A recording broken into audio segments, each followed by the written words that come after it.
Hi, I'm Jon from the Reykjavik Grapevine. We're here in Grindavík again to give you an update on the ongoing volcanic eruption. It's 11:30.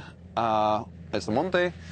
We just arrived here with a convoy of journalists that were escorted here into town. We're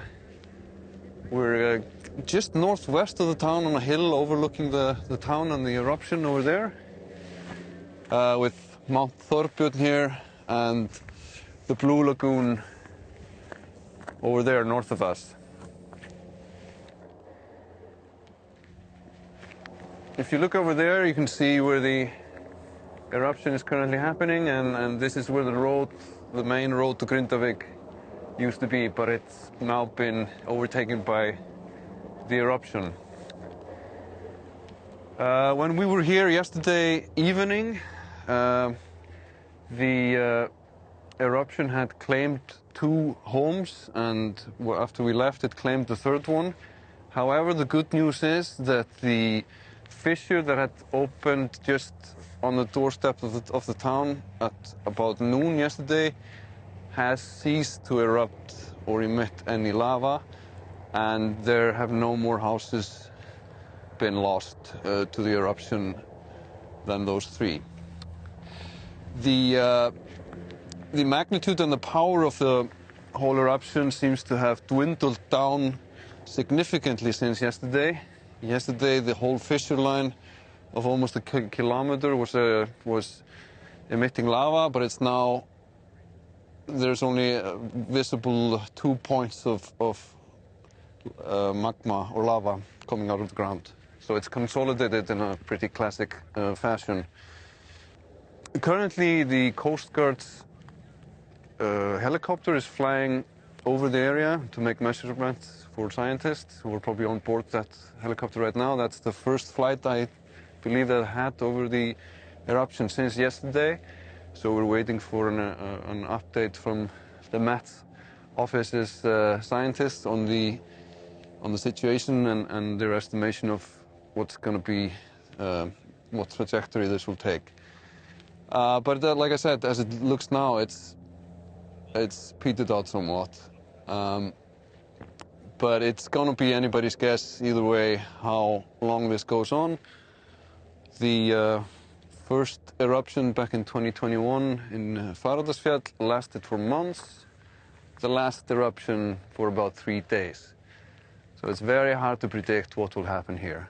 But the good news is that the town of Grindavík has not been, no more lava has poured into town since last night, so that's good. I would like to backtrack a little bit to the events of last week to kind of explain a little bit the situation better with the town of Grindavík.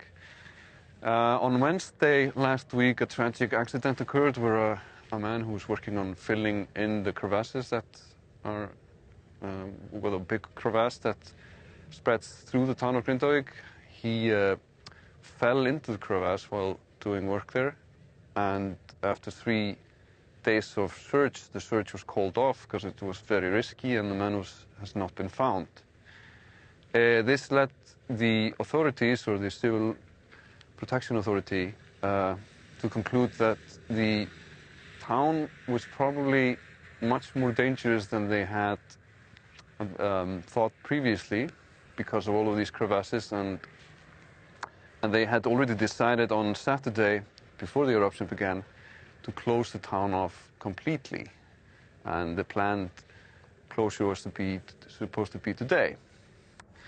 So not only is the latest eruption very close to town, on its doorsteps, but the earthquakes that preceded the eruption led to more crevasses being formed in the town, making it even more unsafe and unstable. So even though this peters out now, the town is still going to be pretty much probably off limits for a while these crevasses are inspected and mapped out. The news yesterday of the eruption struck very hard here in Iceland, and specifically to people who live in Grindavík. It was devastating. And the mayor of the town said in an interview yesterday that the townspeople felt now much more broken than bent. Those who had harbored hopes of moving back into town soon or restarting their lives in their homes in the town got their dreams and expectations crushed yesterday. The Prime Minister of Iceland, Katrín Jakobsdóttir, said in an interview yesterday that yesterday had been a black day in the history of Grindavík. But to strike a more positive note, she also said that after a black day, the sun still rises again. There is, to repeat myself, it's going to be impossible to predict what happens next. We will try to follow this as closely as possible and keep you posted. The Red Cross in Iceland has announced that they're putting together a collection to help the people of Grindavík, and we'll post a link to that in our video description. For more information, more current information, go to www.grapevine.is. Thanks for watching, and take care. I've been Jón from the Reykjavík Grapevine. See you next time.